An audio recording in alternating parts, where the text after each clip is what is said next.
श्री गणेशाय नमः। श्री सीतारामचंद्राभ्याम नमः। श्री महर्षि वाल्मीकि परिणीत श्रीमद् वाल्मीकि रामायण बालकांड 24वां सर्ग। श्री राम और लक्ष्मण का गंगा पार होते समय विश्वामित्र जी से जल में उठती हुई तुमुल ध्वनि के विषय में प्रश्न करना, विश्वामित्र जी का उन्हें इसका कारण बताना तथा मलद, कुरुष एवं ताटका वन का परिचय देते हुए इन्हें ताटका वध के लिए आज्ञा प्रदान करना। तदंतर निर्मल प्रभात काल में नित्य क्रम से निर्वित हुए विश्वामित्र जी को आगे करके शत्रुदमन वीर श्री राम और लक्ष्मण गंगा नदी के तट पर आए और उस समय उत्तम व्रत का पालन करने वाले उन पुण्य आश्रम निवासी महात्मा मुनियों ने एक सुंदर नाव मंगवा कर विश्वामित्र जी से कहा, महर्षि सुनेन, आप इन राजकुमारों को आगे करके इस नाव पर बैठ जाइए और मार्ग को निवर्तन पूर्वक तय कीजिए जिससे विलंब ना हो। विश्वामित्र जी ने बहुत अच्छा कहकर उन महर्षियों की सराहना की और वे श्री राम तथा लक्ष्मण के साथ समुद्र गामिनी गंगा नदी को पार करने लगे। गंगा की बीच धारा में आने पर छोटे भाई सहित महातेजस्वी श्री राम को दो जलों के टकराने की बड़ी भारी आवाज सुनाई देने लगी। यह कैसी आवाज है, क्योंकि तथा कहां से आ रही है, इस बात को निश्चित रूप से जानने की इच्छा उनके भीतर जाग उठी। तब श्री राम ने नदी के मध्य भाग में मुनिवर विश्वामित्र जी से पूछा, जल के परस्पर मिलने से यहाँ ऐसी तुमुल ध्वनि क्यों हो रही है? श्री रामचंद्र जी के वचन में इस रहस्य को जानने की उत्कंठा भरी हुई थी।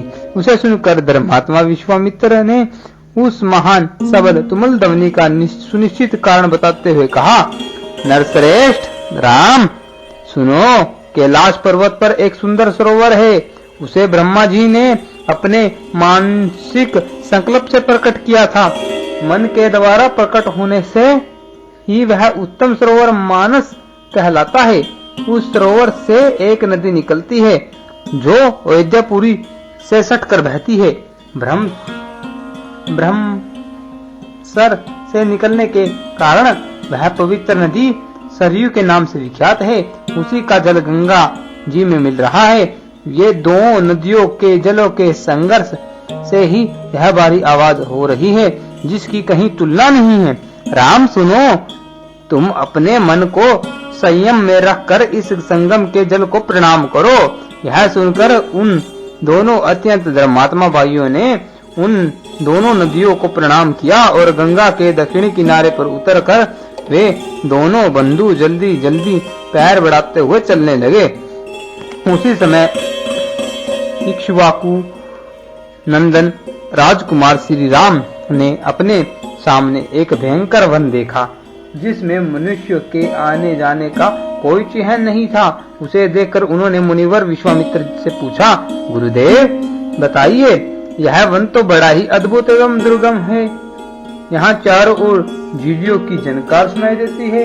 भयंकर हिंसक जंतु भरे हुए हैं। भयंकर बोली बोलने वाले पक्षी सब और फैले हुए हैं। नाना प्रकार के विहंगम भीषण सवर में चाहता रहे हैं। सिंह, व्याघ्र, सुअर और हाथी भी इस जल की शोभा बढ़ा रहे हैं।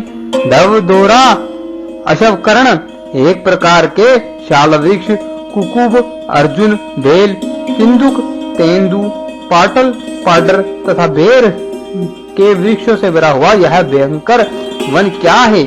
इसका नाम क्या है?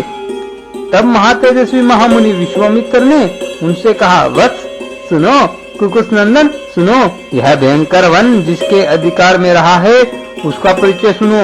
नरश्रेष्ठ, पूर्व काल में यहाँ दो समृद्धशाली जनपद थे, मलद और करुष। ये दोनों देश देवताओं के प्रयत्न से निर्मित हुए थे।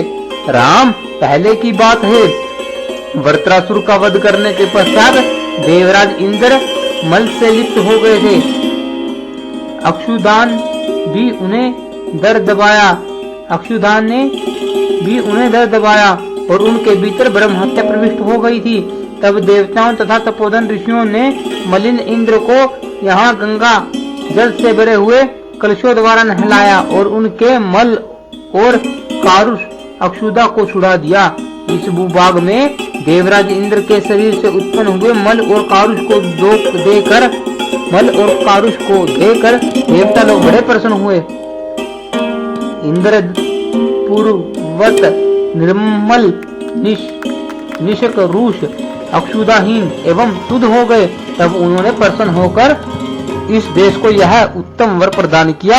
ये दो जनपद लोक में मलद और कारुष नाम से विख्यात होंगे। मेरे अंग जनित मल को धारण करने वाले ये दोनों देश बड़े समृद्धशाली होंगे। बुद्धिमान इंद्र के द्वारा की गई उस देश की वह पूजा देखकर देवताओं ने पाक शासन को बारंबार साधुवाद दिया। शत्रुदमन, मलुद और करुष ये दोनों जनपद दीर्घ काल तक समृद्धिशाली, धन धान्य से संपन्न तथा सुखी रहे हैं। कुछ काल के अंतर यहाँ इच्छानुसार रूप धारण करने वाली एक यक्षिणी आई है, जो अपने शरीर में 1000 हाथियों का बल धारण करती है। उसका नाम ताटका है। वह बुद्धिमान सुंद नामक दैत्य की पत्नी है। तुम्हारा कल्याण हो। मारीच नामक राक्षस जो इंद्र के समान पराक्रमी है, उस ताटका का ही पुत्र है। उसका नाम ताटका है। वह बुद्धिमान सुंद नामक दैत्य की पत्नी है। और तुम्हारा कल्याण हो। मारीच नामक राक्षस जो इंद्र के समान पराक्रमी है, उस ताटका का ही पुत्र है। उसकी भुजाएं गोल, मस्तक बहुत बड़ा, मुंह फैला हुआ और शरीर विशाल है। वह भयानक आकार वाला राक्षस यहाँ की प्रजाओं को सदा ही त्रास पहुंचाता रहता है। रघुनंदन सुनो, वह दुराचारणी ताटका का भी सदा मलद और करुष इन दोनों जनपदों का विनाश करती रहती है। वह यक्षिणी 1.5 योजन 6 कोस तक के मार्ग को घेर कर इस वन में रहती है। अंत हम लोगों को जिस ओर ताटक का वन है उधर ही चलना चाहिए। तुम अपने बाहु बल का सहारा लेकर इस दुराचारणी को मार डालो। मेरी आज्ञा से इस देश को पूर्ण निष्कंटक बना दो। यह देश ऐसा रमणीय है तो भी इस समय कोई यहाँ आ नहीं सकता है।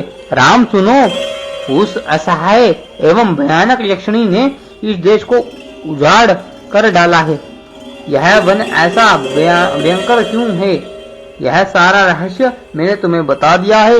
उस यक्षिणी ने ही इस सारे देश को उजाड़ दिया है और वह आज भी अपने उस क्रूर कर्म से निर्वित नहीं हुई है।